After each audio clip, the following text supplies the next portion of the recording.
Have you ever wondered why teachers are always encouraging you to read aloud to your child?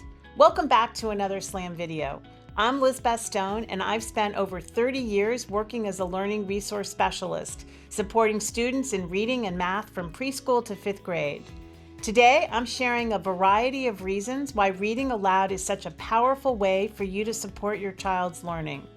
Then I'll walk you through 5 types of questions that teachers ask during read alouds. When you start asking these same kinds of questions at home, you're not only building your child's understanding of the story, you're also giving them extra practice and boosting their confidence for when it's their turn to answer a question in school. Now, let's explore how reading aloud can help your child. First of all, reading a story aloud creates a meaningful moment of connection between you and your child. This quiet, screen-free time helps build a sense of closeness where your child feels valued, comforted, and secure just by hearing your voice and being with you. Along with that connection, reading aloud gives you a chance to model what fluent reading sounds like. When you read with a natural rhythm, pause at commas, use expression, and even change your voice for different characters, you help your child hear how words flow together to create meaning. This kind of modeling helps them understand how reading should sound and feel. In addition, reading aloud strengthens your child's listening skills, attention, and memory. Following a story from beginning to end takes real focus. They're practicing how to hold on to key details, keep track of what's happening, and understand how characters and situations change. Another important reason to read aloud is the vocabulary boost it gives your child. Books you read aloud often contain more sophisticated words that your child might not hear in everyday conversation and aren't generally in books that they can read on their own. Words like enormous or attentive expand their vocabulary and make sense when they hear them in context. And when you discuss the story together, you encourage your child to explain their thoughts, turning reading into an active and engaging experience. Read alouds also nurture your child's imagination. With fewer pictures and longer picture books or early chapter books, your child must fill in the gaps by making their own mental pictures about what the characters look like, the places they go, and the events that are taking place in the story. That kind of visualizing helps them make meaning out of the words and sparks creative thinking. The final reason is that stories offer a safe space for your child to explore emotions. As they listen to characters face challenges, make mistakes, and experience joy or excitement, they begin to understand what others might be feeling. They start to imagine what it's like to walk in someone else's shoes. That builds empathy and emotional awareness and provides a chance to have conversations about kindness, compassion, and how people might see things from a different point of view.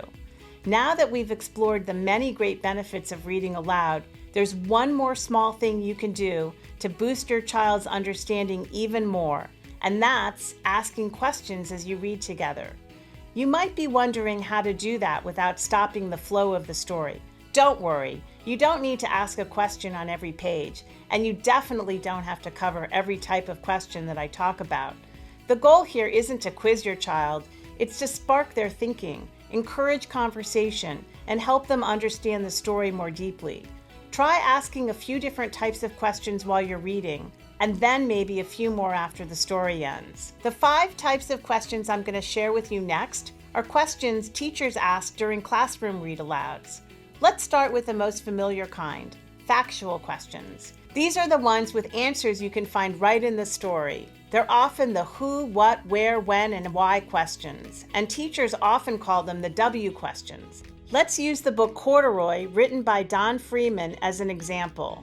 Here are a few factual questions I could ask.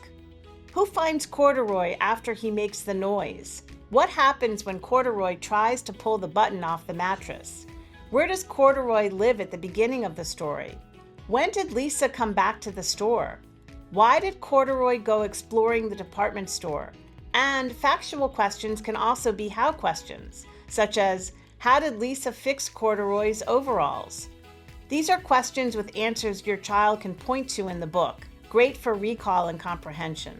The second type of question can be a little trickier. These are called inferential questions.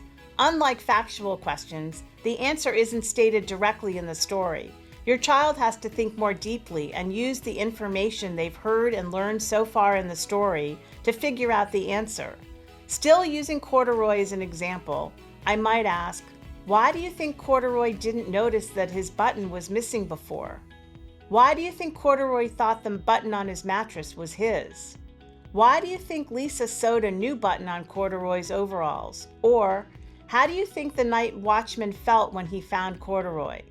Inferential questions help your child practice reading between the lines, which is a big part of strong comprehension. Next are opinion questions. These are great questions because there's no right or wrong answer. They're helpful to get your child thinking and talking about their own ideas. Here are some examples. Did you like the story? Why or why not? What was your favorite part of the story? Why? Do you think Corduroy was brave or scared when he looked for his button? Do you think Lisa made a good choice by buying Corduroy? Why or why not? The important thing here is not just the answer, but helping your child explain their thinking. So instead of a simple yes or no, prompt them to say more. Another set of questions are about making connections. Teachers sometimes call them text-to-self questions. These questions help your child relate the story to their own life or to other books or things they've experienced. Your child brings their own thinking into the story, which helps them relate better to the characters and situations in the book. They can then connect with the story on a deeper level. Here are a few connection questions I could ask. Do you have a favorite stuffed animal or toy that you love like Lisa loved Corduroy? Do you remember a time when someone made you feel special, the way Lisa made Corduroy feel? Have you ever had to wait for something that you wanted to buy like Lisa did? And if your child gives a short answer, that's okay. You can gently prompt them to go deeper by saying, "Tell me more about that," or "What made you think of that?" Or "That's interesting, can you explain more about that?" The last type of question is a prediction question. These are great for getting your child to think about what might happen next, using what they already know from the story. It keeps them curious and engaged as the story moves along because they want to know if their predictions were right. You could ask questions like, what do you think Corduroy is going to do when he notices his button is missing? Do you think Lisa will come back to the store? Why or why not? What do you think will happen when Corduroy leaves the shelf? How do you think the story will end? And when your child hears what happens, you can ask, was that what you expected? What surprised you? This is another way to keep the conversation going. What was your favorite part of the story? When he tried to pull the button out. Why this is your favorite part? Because then he knocks over the lamp. Why do you think she said he'll be more comfortable with the button on his strap? Because I think he always wanted two buttons on his pants What does it help with? to make him look good. Yeah, he's smiling now. But she accepted him with his one button, right? Yeah. That was nice. What do you think is going to happen next in the story? He's telling how popular kids are, but then it changes. Got it. So as the school year goes on, the popular kids may not be as popular? Anymore, yeah. Where do you think Greg's going to end up on the popular list? At the bottom, Okay, very at all the right. bottom. Was there anything in this book that we read that surprised you? That I never heard in the book that they had a cat jail. Oh, that is true. Interesting. What do you think happens after Corduroy goes home with Lisa? What do you think they're gonna do? I think they're going to play dominoes. So Lisa stacks the dominoes and Corduroy uses his hand to go pushing. Do you remember a time when someone made you feel special? The way Lisa made Corduroy? Yeah. What My time? mom said I am the best child in the world. Oh, I love you, Brittany. What surprised you about the story? At the end, the pig, felt sorry, and then, they had a nice time together. That surprised you? How come? Because, the pig was being, really mean in the beginning and middle. And then, at the end, they both got along. They figured it out. So when we read at home together, do you like when Dad reads to you? Do you like it when I read just to you, or do you like when it's a combination of you do a couple pages, I do a couple pages?